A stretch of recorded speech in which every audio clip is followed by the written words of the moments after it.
He awoke to the huge, insect-like creatures looming over his bed and screamed his lungs out. They hastily left the room and he stayed up all night, shaking and wondering if it had been a dream. The next morning, there was a tap on the door. Gathering his courage, he opened it to see one of them gently place a plate filled with fried breakfast on the floor, then retreat to a safe distance.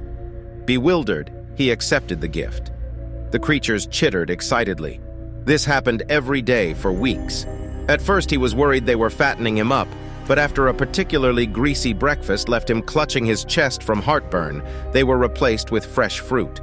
As well as cooking, they poured hot, steamy baths for him and even tucked him in when he went to bed.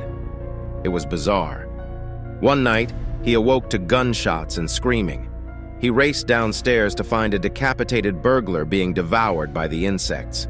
He was sickened, but disposed of the remains as best he could. He knew they had just been protecting him. One morning, the creatures wouldn't let him leave his room. He lay down, confused but trusting as they ushered him back into bed. Whatever their motives, they weren't going to hurt him. Hours later, a burning pain spread throughout his body. It felt like his stomach was filled with razor wire. The insects chittered as he spasmed and moaned. It was only when he felt a terrible squirming feeling beneath his skin that he realized the insects hadn't been protecting him. They had been protecting their young.